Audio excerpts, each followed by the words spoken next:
She almost put the chart down. Dr. Elena Voss had been handed the wrong file at the front desk. She knew that. She was already turning back to correct the mistake, and she had only glanced at the first page out of professional reflex. A name, an admit date, a few lines of intake notes. 4 words stopped her. She read them again. Then she stood completely still in the middle of the corridor of Ashford Behavioural Health Centre, chart open in both hands, and read those 4 words a third time. Prior military service, classified. In 19 years of forensic psychiatry, Elena had reviewed hundreds of veteran files. She knew what restricted meant. She knew what limited disclosure meant. She knew what honorably discharged, records sealed meant. She had never seen the word classified written plainly in a psychiatric intake form, as if someone had typed it and never thought twice, as if the word carried no weight at all. She looked up from the paper. At the end of the east corridor, although behind a closed door marked room 14, a man was being held on a 30-day psychiatric commitment. He had been restrained 3 times in 4 days. He had been diagnosed with acute psychosis. His medication had been adjusted twice. His next of kin field was blank, and according to the man who had signed his commitment order, after 4 minutes of evaluation, he was a danger to the staff around him. Eleanor looked back at the chart.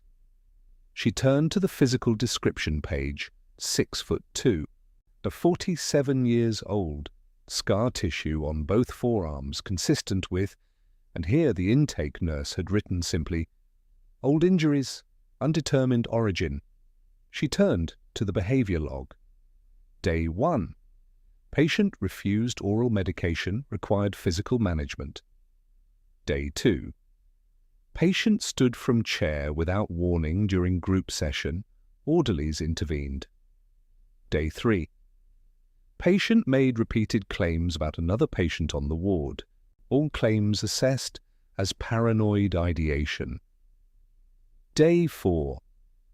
Patient physically restrained after approaching staff station without authorization.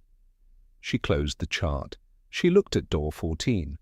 The man behind it had a classified military record, scars of undetermined origin, and had spent 4 days in a locked ward telling people something was wrong, and 4 days being held down every time he said it. Maybe he was in psychosis.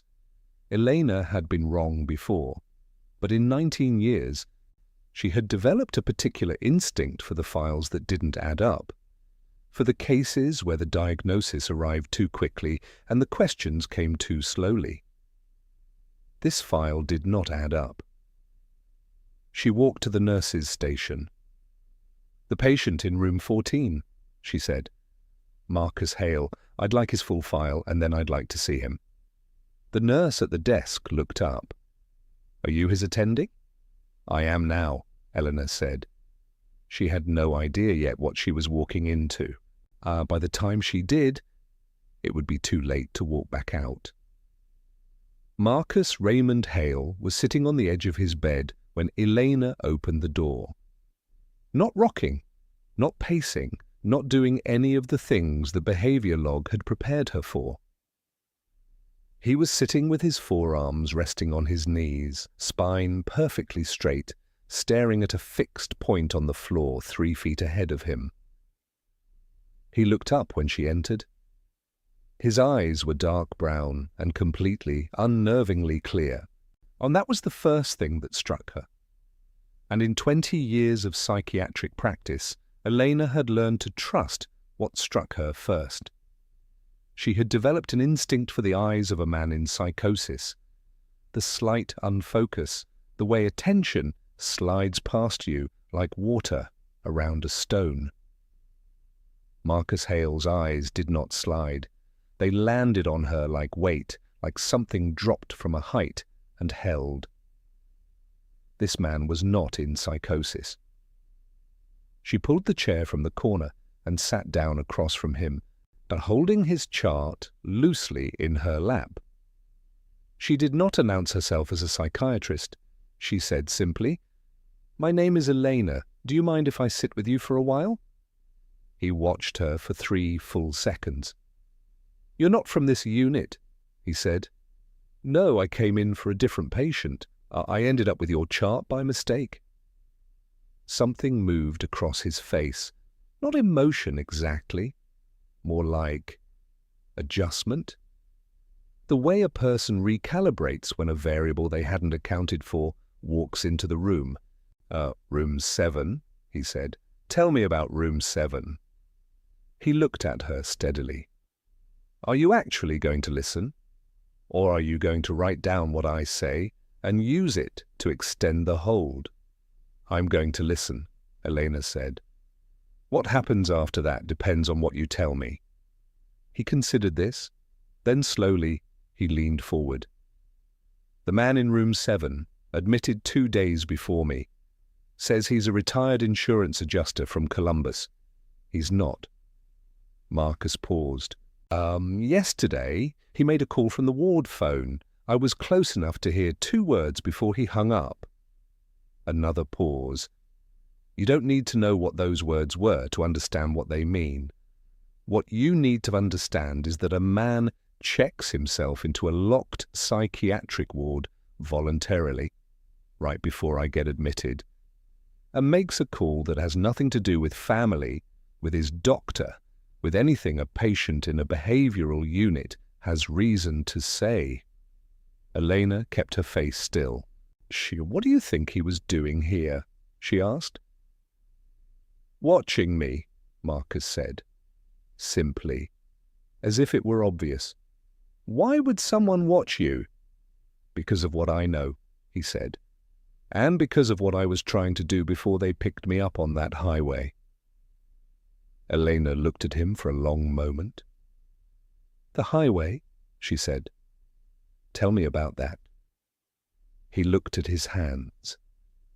"I was following someone, a man I recognized from—" He stopped himself, choosing words carefully. "From a specific time and place. I needed to confirm his identity before I made a call. My head started going sideways. That happens sometimes. The kind of work I used to do, it rewires things. There are moments when the past and the present run together and I lose the thread." He looked up at her. "But what I was doing that night was not psychosis. I was following a real person for a real reason. That part was not in my head." "Your service record," Elena said. The intake form says it's classified." "Yes." "Did you tell the admitting doctor that?" A pause. "I told him," Marcus said, "that my record was classified and that he needed to submit a formal DOD request before making any clinical decisions. He told me that was above his pay grade and wrote down that I was paranoid." Elena set the chart on her knee. "Do you have family, Marcus?" Something shifted. The calibration in his face changed, became something older, slower, less operational. A daughter," he said. "Sophie, she's 23. He looked at the wall. "She hasn't answered my calls in 3 years. "Why?" A long pause. "She was 9 when I left on my 3rd deployment, 12 when I finally came back for good. And I was—" He pressed his palm flat against his thigh. "I wasn't the same person she remembered. My brain doesn't work the way a civilian brain works anymore. I sit facing the door in every room I enter. I know the exits before I know where the bathroom is. I track people out of reflex. Sophie would catch me doing it. At the dinner table, at her school play, at her 12th birthday party." His jaw tightened. "She started watching me the way a child watches something they don't understand and can't name. Then she started watching me the way a child watches something they're afraid of." He stopped. "Her mother? Diane? She'd already made her choices by the time I got back. I don't blame her. I was gone for years at a time." "Why, she built a life." He looked down. "But Sophie..." Sophie thinks I left because I stopped caring. She thinks the distance was emotional. She doesn't know it was... He stopped again. She doesn't know what it actually was. Elena looked at him. She thought about a classified service record, about a man found gripping a compass in the rain at 3 a.m., about 4 days of a behavior log that read like the record of someone being systematically misunderstood. "Iggy, I'm going to submit a formal records request for your full service file," she said. "Today." He looked at her. "Most people don't do that," he said. "Most people look at a chart for 4 minutes and decide what they're seeing," she said. "I've been doing this long enough to know that's not how you find the truth." She stood, picked up the chart, walked to the door. She paused with her hand on the frame. "Room 7, she said. "I'll look." She went to look. The room was already empty. The man in room 7 had checked himself out at noon. Voluntary admission according to the desk. Against medical advice, technically, but voluntary patients at Ashford couldn't be held past their own request. Personal items collected by a woman who signed the release form with a signature Elena couldn't fully read through the security glass, and who was gone before any of the administrative staff thought to take a second look. Elena stood at the window of the nurses' station and looked at the empty room for a long time. 4 hours at Ashford. In those 4 hours, she had read Marcus's intake report 3 times, spoken with 2 orderlies who independently described him as the calmest aggressive patient we've ever had, and filed a formal DOD records request for his complete service file. She had also established one thing she was now certain of. Whatever Marcus Hale was, whatever his brain had become after years of work she didn't yet have the details of, he was not paranoid. The man in room 7 had been real. He had been here. And he had left the moment Elena showed interest in Marcus's case. She went back to Dr. Cho. He was at his desk. Lunch finished. Moving through paperwork with the efficiency of a man who had decided at some point in the last decade that the paperwork was the real work and the patients were the interruption. The man who was in room 7, Elena said. "Did you review his discharge personally?" "His attending reviewed it. Dr. Nair, standard process." "Marcus Hale flagged him 3 days ago." "Marcus Hale is a patient with paranoid ideation. He flags everything in his immediate environment. That is the clinical presentation we are managing." "Has anyone physically checked the patient monitoring equipment in the group session room?" Cho looked up. "Specifically," Eleni said, "or had the smoke detector above the northwest corner of the room." A pause. "Why?"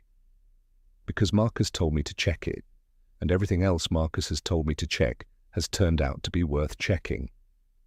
Cho set his pen down. "Dr. Voss, I want to be direct with you because I respect your work and I don't want us to be at cross purposes here.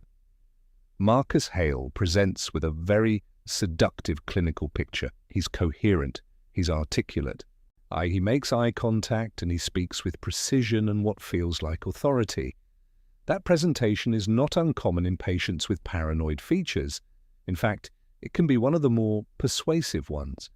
What you're doing right now, following his instructions, checking his targets, that is clinically counterproductive. It validates the delusional framework." "Or," Elena said, "it turns out he's right." Silence. "I'd like to be formally added to his care team," she said. Another silence.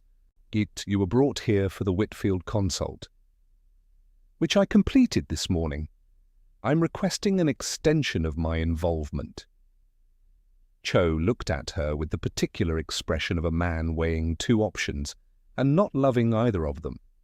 Then he said, "Fine," in the tone of a man who does not mean fine at all.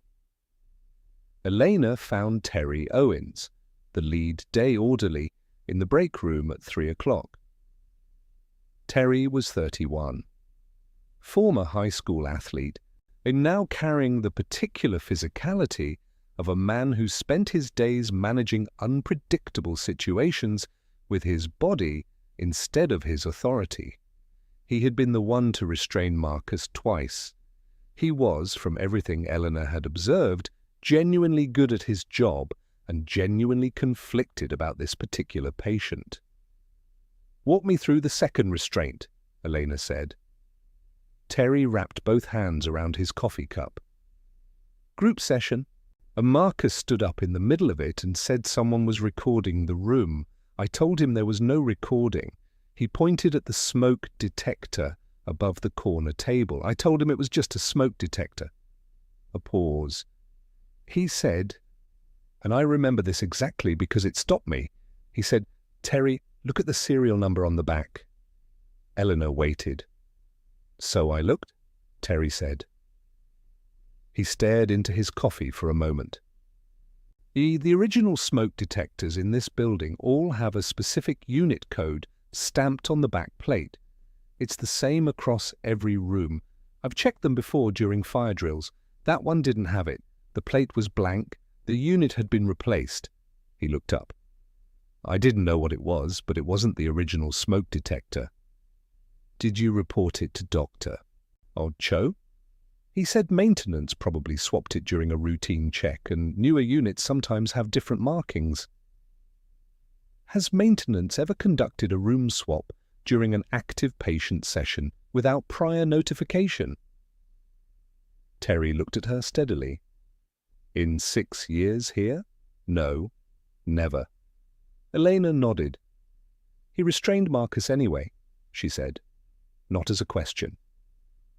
"I was following protocol," Terry said.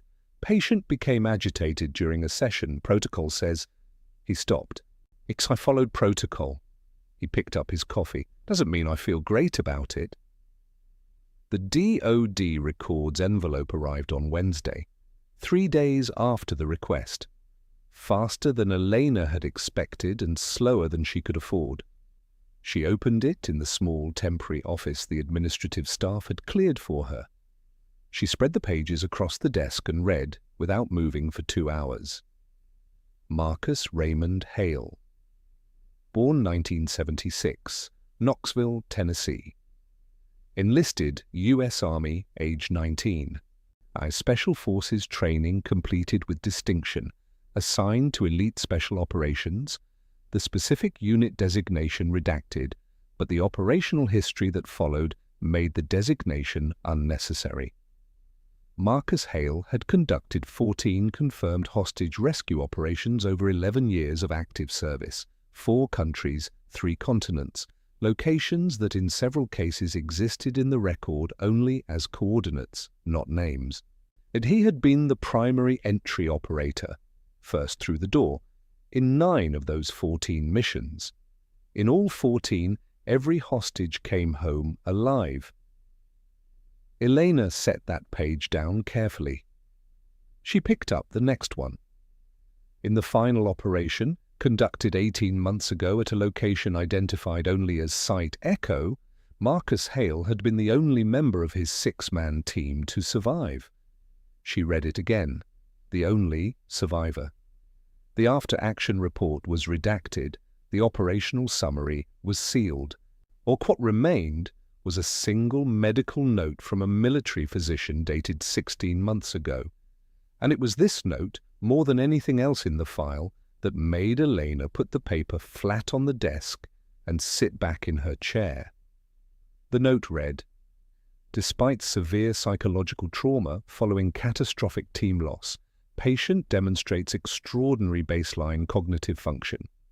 Situational awareness remains clinically exceptional. Patient's assessments of environmental detail, and while at times overwhelming to those around him, are rarely, if ever, incorrect. Rarely, if ever, incorrect." Elena looked at the ceiling. She thought about room 7, about the smoke detector, about a man sitting on a highway at 3 a.m. in the rain holding a compass. Not because he had come undone, but because he was following a thread and lost it. She picked up her phone. "Can you tell Marcus Hale that Dr. Voss would like to see him, now please?" She picked the file back up. She read it again from the first page. She had a feeling she was going to need to know every word by heart before this was over. Marcus read his own file for the first time in that room. Elena had brought it to him. Not standard procedure. She had stopped worrying about standard procedure 2 days ago. She sat across from him while he read. He was not slow and he was not fast. He read the way a person reads a document they know the content of but need to see confirmed in ink, and he turned each page with care. When he reached the final operational entry, Site Echo, he stopped turning pages. He sat with that page for a long time. When he set the file down, he looked at the wall. 14, he said. "Yes, I know the number." "I know you do," Elena said quietly. "I need you to know that I know it too." He looked at her. Something in his face, just briefly, gave way. Not collapse, something smaller. Like a door opened a crack that he had kept locked for a long time. "Oh, Site Echo," she said. His jaw tightened. "I'm not asking for the operation details," she said quickly. "I'm asking what you lost, not strategically. What you lost as a person." A long silence. 5 men, he said. Elias, Danny, Crow, Sims, and Tate. He stopped. Tate was 26. He had a daughter 8 months old. He pressed his palm flat against his knee. "I held the door for 4 minutes after the breach. 4 minutes is forever in a live environment. I held it because Elias was still—" He stopped hard, jaw working. "I held it as long as I could." Elena let the silence be what it was. "The hardest part," Marcus said after a while, "isn't the guilt. The guilt I can carry. The hardest part is the clarity. After that kind of work, your brain never goes back to the way it was before. You come home and you're standing in a grocery store, and before you've picked up a single item, you've assessed every exit, every person within 30 feet, every sight line from the door. You can't turn it off. You come home to your family, and your wife is asking you what kind of cereal you want, and you—" He stopped, closed his eyes briefly. "You can't be in 2 places at once." "Diane?" Elena said. "Yes." "And Sophie?" He looked at her sharply. "Prior next of kin form," Elena said. "Still in the file." Marcus looked away. "She was 9 when I left the 3rd time. I 12 when I came home for good, and she looked at me like she didn't recognize the person standing in her doorway. Not because I frightened her. Because I was somewhere else even when I was standing right there." He was quiet for a moment. "She asked me once. She was 12. Why I always sat with my back to the wall. I tried to explain. She started crying." He looked at his hands. "Kaiska, how do you explain to a 12-year-old that your brain is set to a frequency she can't hear?" "You can't," Elena said. "Not to a 12-year-old. She's 23 now." "She's not 12 anymore," Elena said.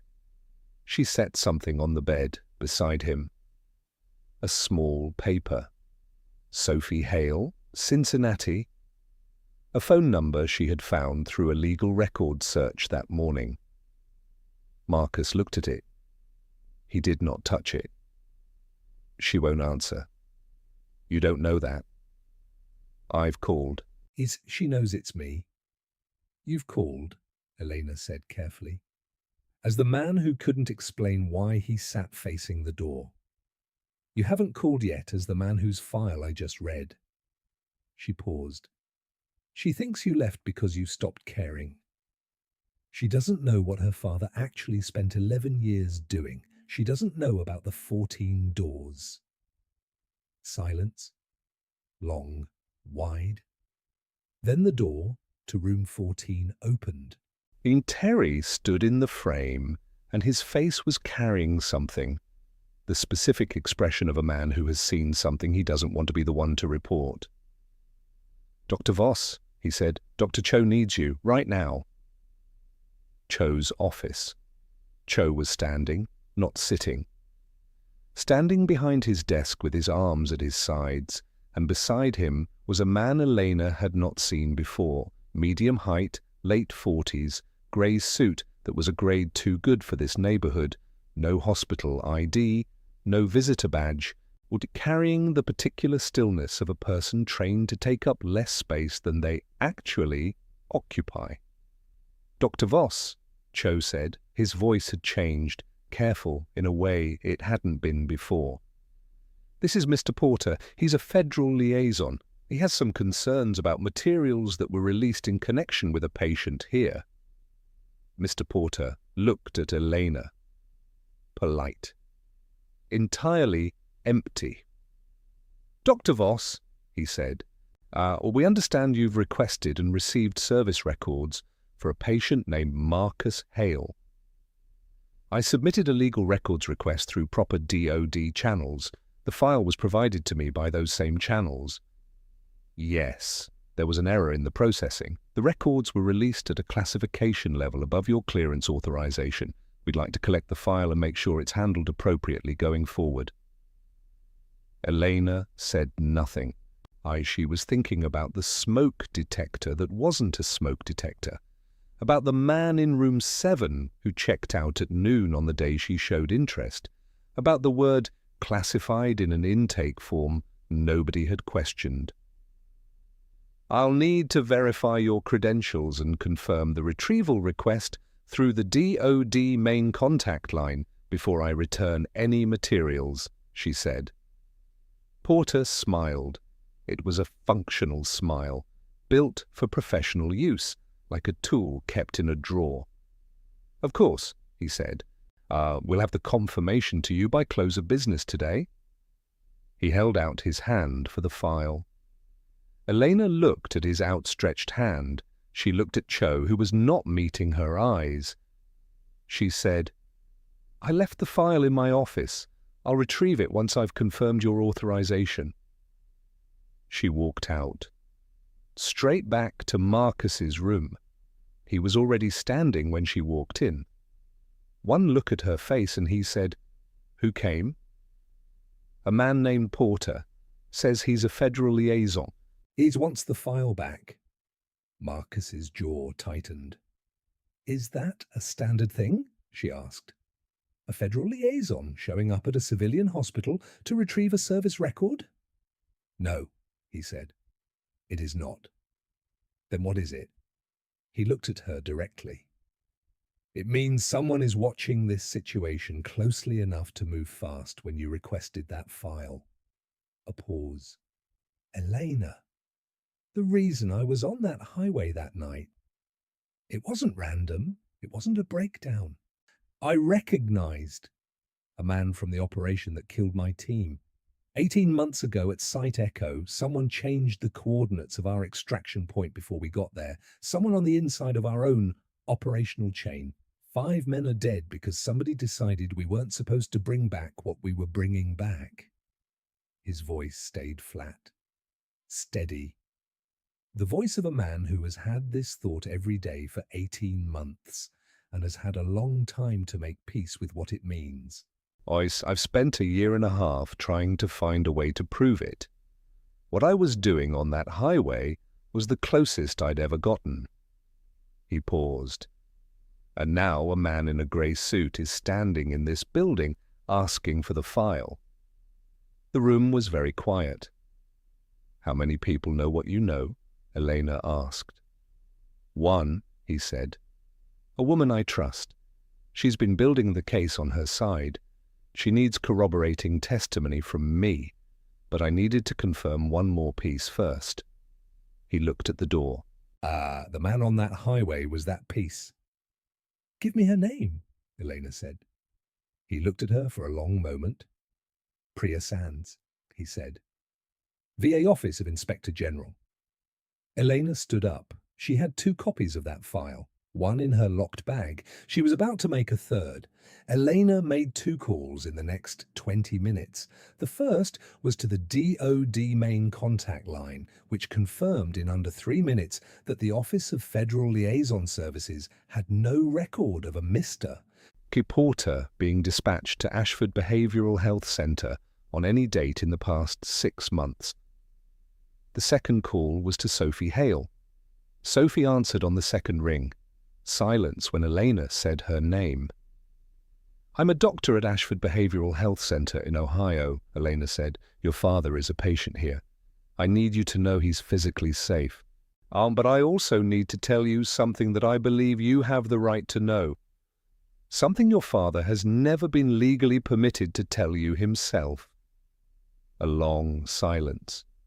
Then Sophie Hale said, in a voice pulled tight over something much larger, "What do you mean, legally permitted?" His service record was classified, the specific nature of his work, what he was asked to do, what he carried home. He couldn't tell you. Not because he didn't want you to understand him. Because the law wouldn't allow it. Another silence, longer. "Is he—" She stopped, tried again. "What did he do?" "He spent 11 years bringing people home," Elena said. "People who had been taken. People in places where nobody else could go. 14 operations. Every person he went in for came home alive." She paused. "The last operation cost him every man on his team, and he has been living inside that loss alone." More without being able to explain to the people he loves why he is the way he is. The sound on the other end of the line was not crying exactly. It was the sound of something very tightly held, beginning to release. "Can I see him?" Sophie said. Sophie arrived at Ashford at 7:30 that evening. She had driven from Cincinnati, 3 hours. She had not called back, had not texted, had simply gotten in her car and driven with the quiet decisiveness of someone who had been waiting, without knowing it, for a reason to move. She was 23 years old with her father's eyes, that quality of landing on things, measuring them, and her mother's jaw set hard against whatever she was feeling. Elena met her in the lobby. "Before you go in," Elena said, "I want to tell you one more thing. The distance you felt from him. The way he seemed somewhere else even when he was standing right in front of you, on the things that scared you when you were 12. She looked at Sophie carefully. Those weren't signs that he didn't love you.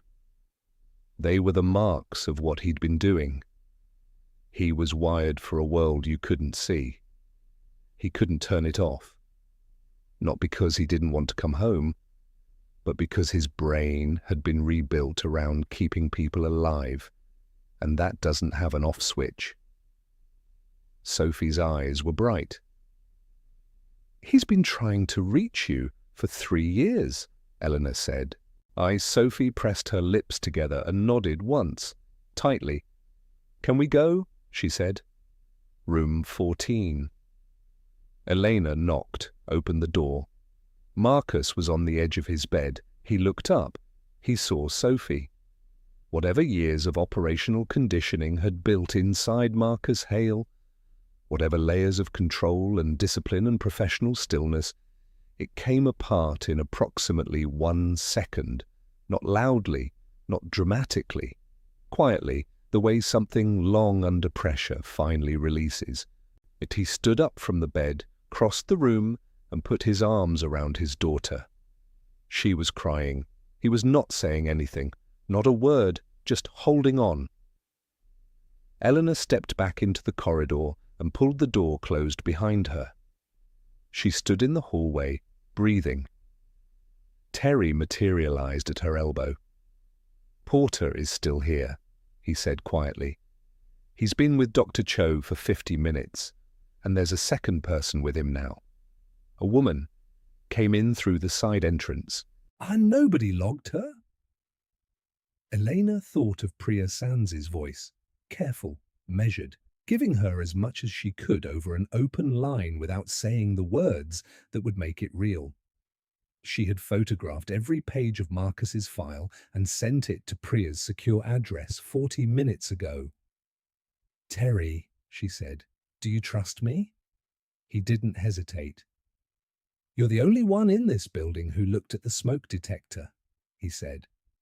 "Yes." "Stay near room 14. Nobody goes in without me." Terry took his position in the corridor with the particular authority of a man who has spent years being underestimated and knows how to use that. Elena called Priya. "I need you to escalate," she said. "How far?" She thought about the man on that highway, about 5 names that didn't appear on any monument, about a grey suit with no credentials and a smile built for professional use. "As far as it goes," she said. "Tonight." The door to Marcus's room opened 40 minutes later. Sophie was still inside. Marcus was sitting beside her on the edge of the bed, their shoulders touching, not speaking. The specific silence of 2 people who have a great deal to say and are still finding the beginning of it. Elena was about to knock when Porter stepped into the corridor behind her. He was alone this time. The woman was gone. "Dr. Voss," he said, "I'd like to resolve this tonight." "There's nothing to resolve," Eleanor said. "The file has been transmitted to the VA Office of Inspector General's secure server, along with a full written account of your presence at this facility, your request, your inability to provide verifiable credentials, and the timeline of the man in Room 7's discharge." She held his gaze. "Whatever you came here to collect, you're about 3 hours too late." Something shifted in Porter's face. Not anger, but something colder than anger. "Dr. Voss," he said, "you don't fully understand the situation you've stepped into." "Then help me understand it," she said. "Show me your credentials. Give me a contact number I can verify. Tell me which office sent you and why, or a service record retrieval requires a field visit to a locked psychiatric ward." She waited. "I'll wait." Porter looked at her for a long moment. Then he turned and walked toward the exit. Elena watched him go, and then she turned back to room 14, knocked gently, and opened the door. Marcus looked up from where he was sitting with his daughter. "He's gone," she said. Something left Marcus's face that had been there for a long time. "For now," he said. "For now," she agreed. "But Priya has what she needs." He nodded slowly. Then he looked at Sophie beside him, and Sophie was looking back at him. And whatever was moving between them in that moment was older and more complicated and more important than anything happening in the rest of that building. Eleanor stepped back and closed the door.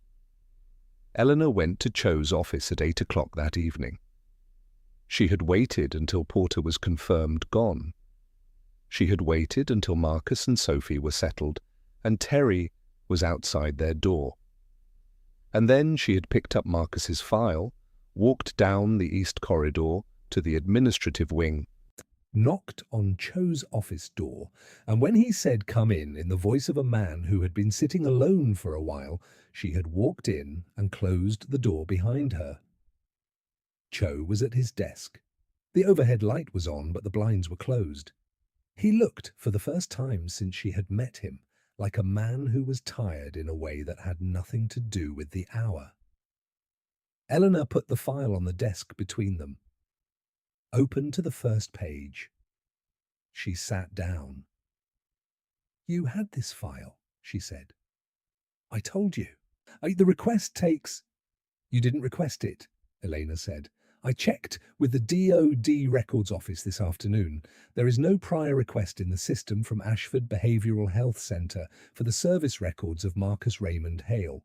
Not from you, not from anyone on staff." She looked at him. "You committed a man to a 30-day psychiatric hold medicated him against his explicit objection, had him physically restrained 3 times. And at no point in 4 days did you take the one step available to you that would have given you the full clinical picture. Cho said nothing. Why not? She said. A long silence. The presentation was clear. The presentation was convenient, Elena said. A man with a classified record, no verifiable history, no family on file, making claims about another patient that nobody wanted to take seriously. He was the easiest possible person to dismiss, and you dismissed him in 4 minutes. She paused. Was that a decision you made alone? The silence that followed was a different kind of silence. Cho looked at the file on his desk. Not at her, at the file. He looked at it the way a man looks at something he has been trying not to look at. Porter contacted this facility 3 days before you arrived, he said. His voice was flat. Yeah, he identified himself as a federal liaison and told the administrative office that a patient being admitted through the emergency protocol, a veteran with a classified record, might present with claims that sounded credible but were symptomatic of his condition. He asked the facility to flag the case and ensure it was managed conservatively. A pause. I was informed. I was told it was a routine precautionary measure for sensitive cases. And you believed that. I had no reason not to.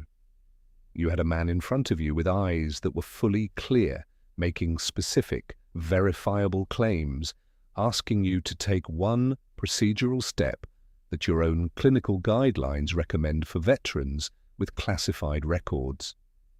Elena held his gaze. You had every reason. You chose the easier interpretation. Cho pressed both hands flat on his desk. I was told he was a risk to the unit, he said, quietly, not fighting it anymore, just saying it. He was never a risk to anyone in this unit, Elena said. He was a risk to the people who didn't want his story to come out. She picked up the file. She stood. The VA Inspector General's office is opening a formal review of this case, she said. They will want your complete case notes, your medication log, your restraint authorizations, and the contact records for any external communications regarding Marcus Hale's admission. She paused at the door. I'd strongly recommend you have legal counsel before that process begins. She walked out. She did not look back. Marcus talked for the first time, really talked, 90 minutes after Sophie arrived. Sophie was beside him. Elena sat across from them. The door was closed. And the ward was quiet in the particular way locked wards get quiet after visiting hours. A silence that has weight. Marcus talked the way a man talks when he has decided that the time for protecting people from the truth is over.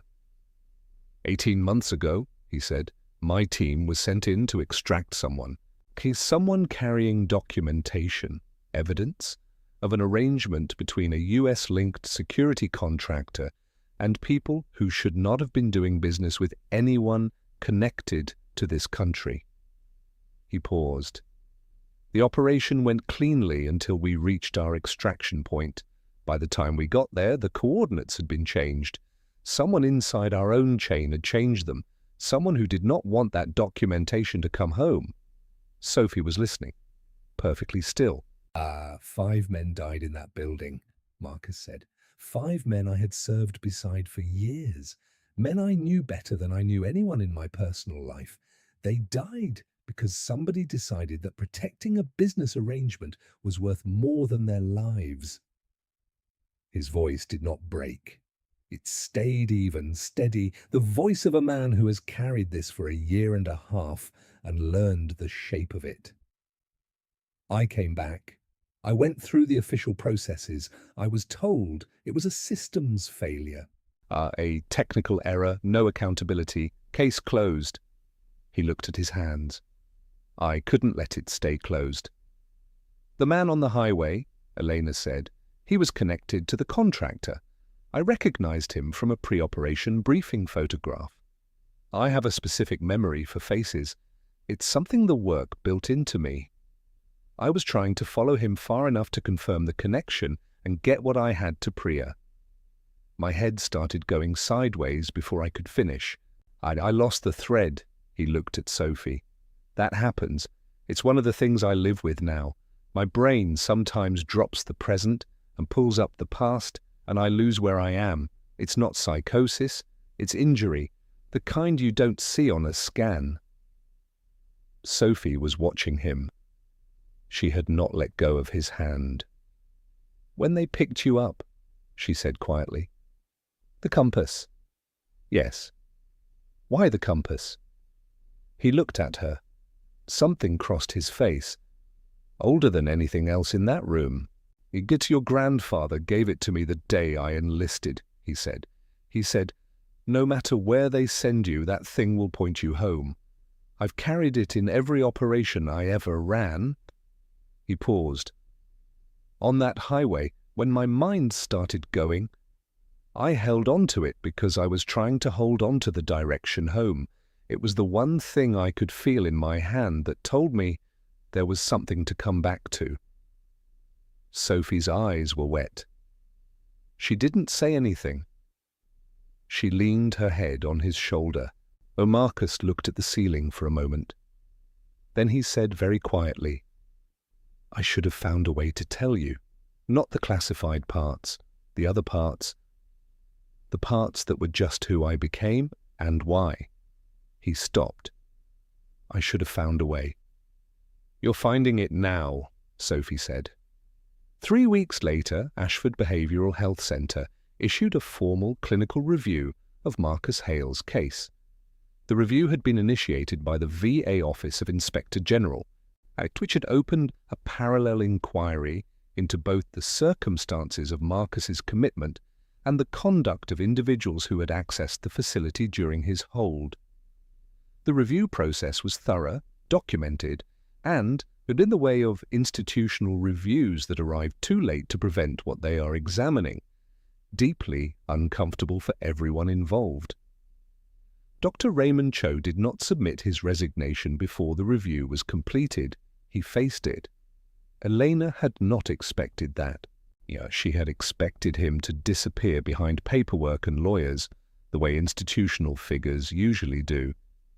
Instead, Cho sat through every session of the review process, answered every question put to him, and at the final session, in a conference room with 3 investigators, 2 hospital administrators, T and Elena present as the consulting physician of record, said the following: "I made a clinical decision based on incomplete information that I had the means and the professional obligation to complete. I was also influenced by an external communication that I did not verify and should have. Both of those failures are mine. I have no defense for either of them." The room was quiet. The review found that Marcus Hale's commitment had lacked adequate clinical justification, so that his behavior throughout his stay had been consistent with severe combat PTSD, not psychosis. That his situational awareness, while extreme, had been clinically validated by subsequent events, including the smoke detector finding, which maintenance staff confirmed had been replaced by an unauthorized unit of unknown origin during the period in question.